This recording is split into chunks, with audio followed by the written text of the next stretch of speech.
Bom dia a todas e todos. Que a paz do Mestre Jesus ilumine os nossos corações. Hoje, o tema abordado será conflitos existenciais e a busca pelo autoconhecimento. O dicionário define a palavra conflito como uma situação que envolve uma dificuldade ou um problema e nós temos a dificuldade em entender ou resolver algo. Esses conflitos podem ser com outras pessoas ou com nós mesmos. Quando falamos em conflitos existenciais, nos referimos às dificuldades e aos problemas encontrados na nossa existência. O livro Conflitos Existenciais, psicografado por Divaldo Pereira Franco e ditado pelo espírito de Joana de Ângeles, faz referência a esse tema e diz que esses conflitos são comportamentos perturbadores que surgem como um teste de resistência a todos os humanos. O medo, a raiva, a tristeza, a depressão, a ansiedade e tantos outros conflitos estão presentes em nosso universo. A psicologia comportamental faz referência a esse tema através do estudo das emoções e da forma como lidamos com aquilo que sentimos. O psicólogo Daniel Goleman, em seu livro A Teoria da Inteligência Emocional, diz que as emoções elas são, em essência, impulsos ligados à evolução. Segundo ele, é importante entender aquilo que nós sentimos, pois isso influencia na forma como relacionamos conosco e também com o próximo. Cada conflito, cada emoção, ela surge no nosso interior, surge no íntimo de cada ser. Dessa forma, irá gerar reações diversas. E cada pessoa tem uma capacidade diferente de lidar com aquilo que sente. Para retratar a forma como lidamos com as nossas emoções, o site Passatempo Espírita traz uma história de autor desconhecido intitulada Não Julgar o Próximo. Certa vez, um médico chegou no hospital onde trabalhava, muito apressado, pois havia recebido uma chamada de urgência para realizar uma cirurgia. Quando chegou no hospital, já foi diretamente para o centro cirúrgico. E no caminho, nos corredores, encontrou o pai do rapaz que ia ser operado, muito aflito, andando para lá e para cá à espera do médico. Quando o pai avistou o doutor, já foi logo questionando o porquê que ele havia demorado tanto, se ele não sabia que era o seu filho que estava ali naquela sala de cirurgia, se ele não sabia que o seu filho estava correndo risco de vida. O médico, muito calmo, pediu desculpas e disse que não estava no hospital, mas que veio assim que recebeu a ligação. Pediu ainda que o pai se acalmasse para que ele pudesse fazer o seu trabalho. O pai, inconformado com aquele pedido, questionou como que ele poderia se acalmar se ele não sabia que o seu filho estava correndo risco de vida. E se fosse seu filho, o que você faria? E se seu filho morresse, como você ia se sentir? O médico, ainda muito sereno, disse a ele que agir daquela maneira não ia adiantar nada. E então pediu licença para que ele pudesse fazer o seu trabalho. Algumas horas depois, o médico voltou com um sorriso no rosto e foi então dar excelente notícia ao pai do rapaz e disse que a cirurgia havia sido um sucesso e que seu filho estava bem. Orientou que, se caso ele tivesse alguma dúvida, poderia perguntar à enfermeira. Sem esperar respostas, o médico saiu do hospital.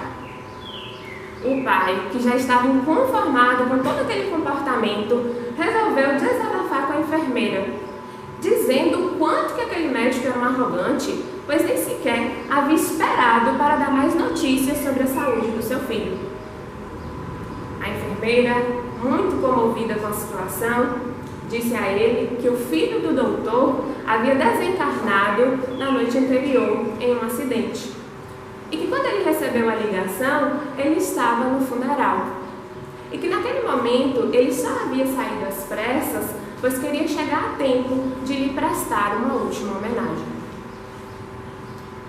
Essa pequena história nos mostra como o pai reagiu diante de uma situação na qual ele sentiu medo de perder o seu filho e então foi tomado pela raiva, pela tristeza e acabou julgando o comportamento do médico e o tratando mal.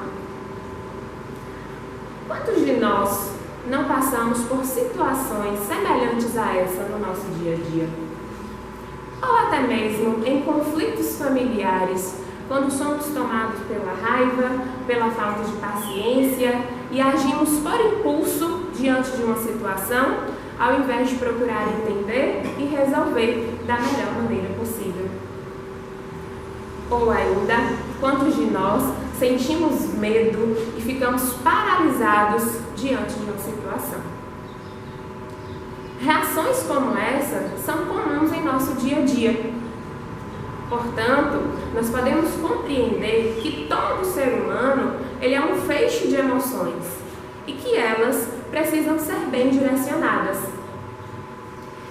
Tudo aquilo que nós sentimos surge no nosso interior e cada pessoa vai expressar aquilo que sente de uma maneira. É muito importante nós nos questionarmos o porquê de estar sentindo aquilo. Nós não devemos ignorar, pois tudo aquilo que sentimos, a forma como reagimos, faz parte do nosso processo de evolução. Mas qual é a relação? Mas como que eu posso entender essas emoções para me tornar mais consciente sobre as minhas escolhas? O Livro dos Espíritos, na questão 919, responde a esse questionamento dizendo: conhece-te a ti mesmo. Nesse momento, é feita uma referência ao autoconhecimento. Ainda nessa questão, o Espírito de Verdade diz que para conhecer a ti mesmo é necessário interrogar a consciência, verificar se estamos em dia com os nossos deveres. O Evangelho segundo o Espiritismo, no seu capítulo 17, diz que o verdadeiro homem de bem é aquele que interroga a consciência sobre os seus próprios atos. E qual seria então a relação dos conflitos existenciais com o autoconhecimento? À medida que nos tornarmos mais conscientes sobre as nossas escolhas, que nos questionarmos aquilo que sentimos, as nossas atitudes, iremos ter mais clareza sobre os problemas e sobre as dificuldades ligadas à nossa existência. E nós? Como que estamos buscando esse autoconhecimento? Como que estamos nos questionando sobre aquilo que sentimos? Como que estamos lidando com as situações do dia a dia? Por que eu estou sentindo raiva? Por que eu estou triste? Por que essa situação me incomoda tanto? Esses questionamentos nós podemos fazer diariamente, pois isso vai auxiliar na busca pelo autoconhecimento. Cada ser humano, ele está em busca desse crescimento interior. É importante procurarmos entender a nossa angústia observando dentro de nós mesmos. Devemos evitar julgar o comportamento do outro ou sempre colocar a culpa em uma determinada situação. E nós? Estamos fazendo essas reflexões? Estamos procurando entender e nos conectar com a nossa essência? Então, para finalizar a reflexão de hoje, deixo aqui uma frase do psiquiatra suíço Carl Gustav Jung, onde ele diz: a sua visão se tornará mais clara quando você olhar para dentro do coração.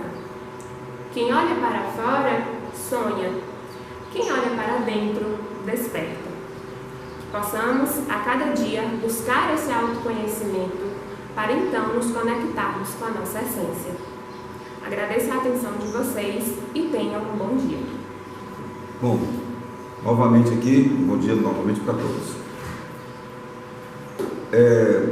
Samantha acabou de colocar aqui para nós um livro que faz parte da série psicológica daquela maravilhosa obra que o Espírito Joana de Ângeles interessou a nós através da mediunidade de Paulo Freire. E seguindo a mesma linha, eu vou buscar uma dessas obras, que é o livro Desperte e Seja Feliz.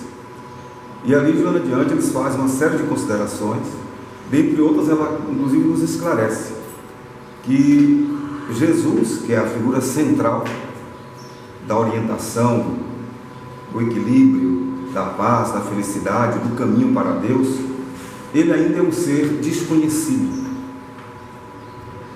porque ele está num grau tão superior que, por mais que nos esforcemos, é natural que a gente ainda tenha dificuldade de compreendê-lo completamente.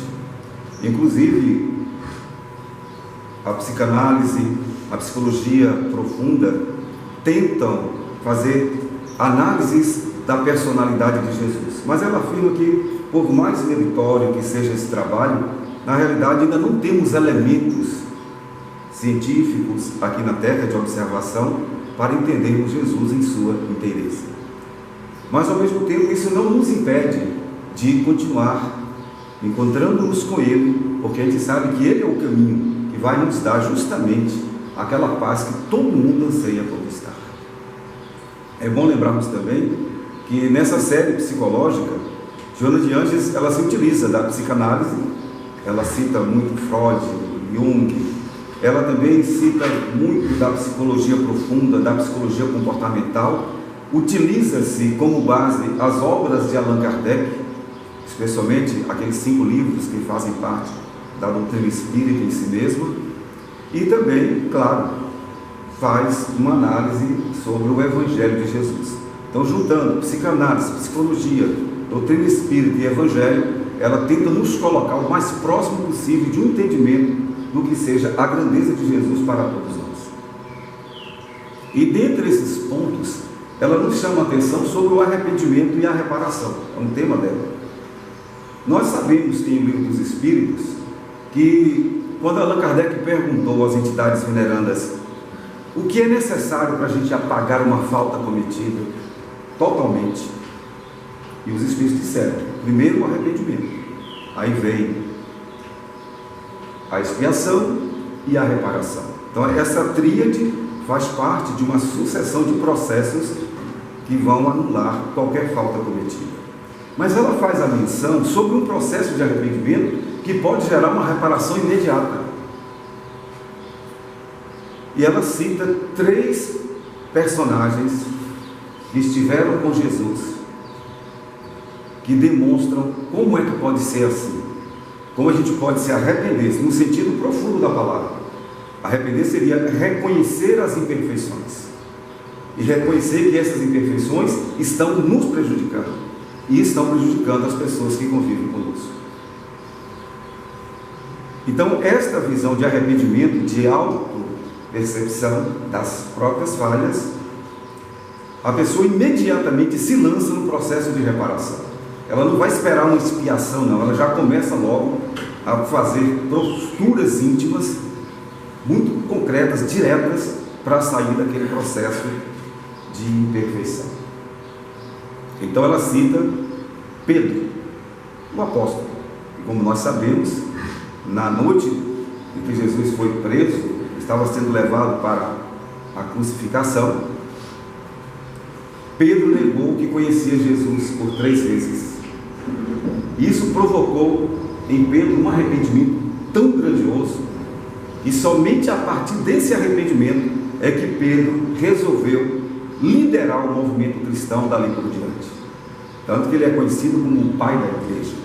Ele voltou mais forte e aí ele não teve mais nenhuma vergonha de se dizer um discípulo de Jesus e trabalhou e deu a vida pela causa cristã, iniciando assim a primeira instituição cristã do mundo, que foi a Casa do Caminho, uma casa de acolhimento espiritual e material.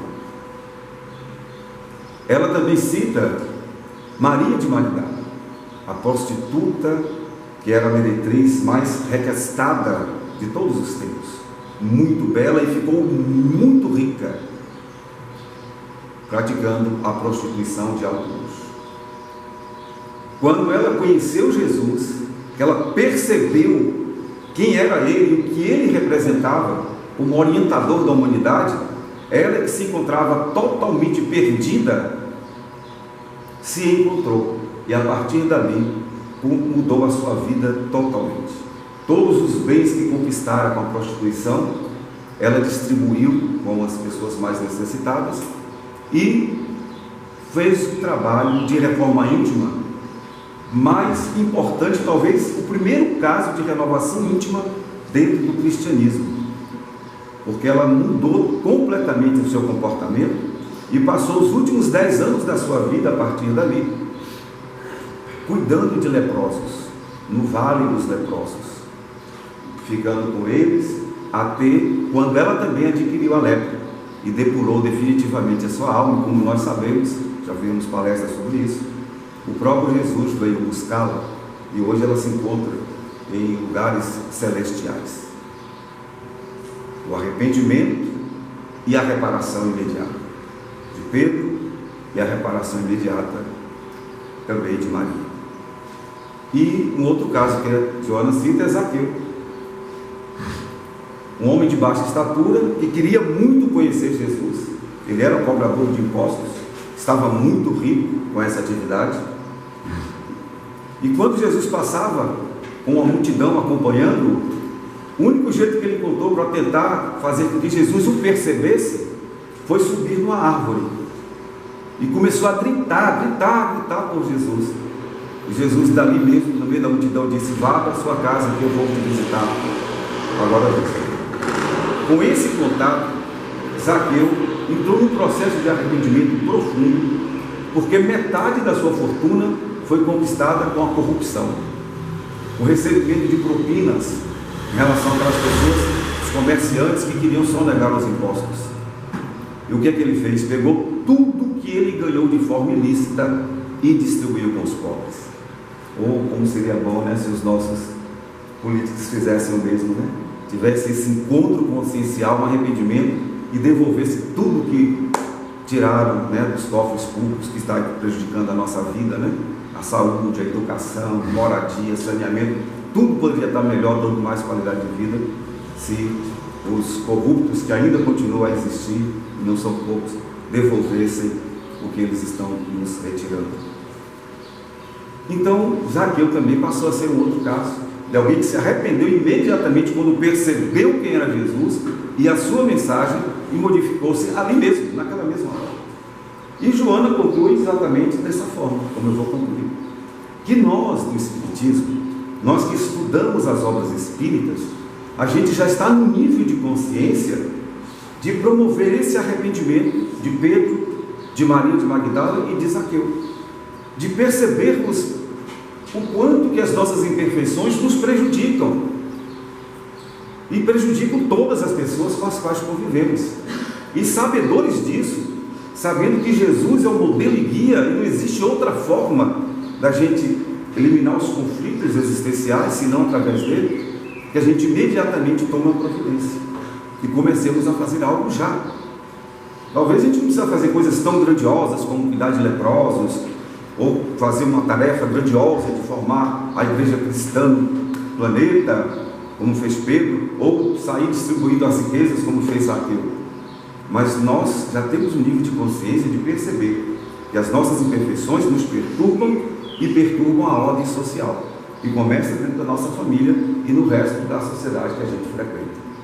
E aí ela sugere que a gente faça alguma coisa perseverante, mínima que seja.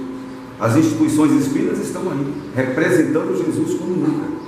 E com o estudo e compreensão da doutrina espírita, a gente já pode sim agarrar uma causa, agarrar uma atividade e fazer essa atividade, aconteça o que acontecer, venha o obstáculo que vier, de qualquer ordem, não abandone a atividade. E assim nós vamos cumprir aquela sentença cristã de que somente se salvará aqueles que perseverarem até o fim. A gente sempre fica muito feliz aqui em nossa cidade quando a gente percebe que nós fazemos uma série de atividades inspiradas nesse processo de reparação já. Em vez de ficarmos esperando a dor chegar, vamos reparar, vamos trabalhar, vamos reverter, ainda agora já, o nosso quadro comportamental. E quando a gente consegue concluir cada ano, encerrando a atividade, é uma sensação maravilhosa e justamente faz a sugestão de Samantha funcionar. Essa busca de autorrealização pelo trabalho espiritual, pelo trabalho abnegação, pelo trabalho sem remuneração e perseverante. Pode ser um mínimo, mas perseverante. Começou, vá até o fim. Não deixe nada exterior, interior, nada tirar dessa meta. Dessa forma, nós vamos fazer do arrependimento uma força moral intensa para a gente fazer o processo final de apagar todas as faltas, que é justamente a reparação. É quando a gente não está tão preocupado com o sofrimento expiatório, mas a gente já está realizando, está trabalhando, produzindo, criando coisas boas, generosas, que vão frontalmente ajudar as pessoas de uma forma muito objetiva também. Então é essa a breve reflexão que a gente deixa aqui completando parte do que Samantha deixou aqui para nós. Então muito obrigado a todos pela respeitosa atenção.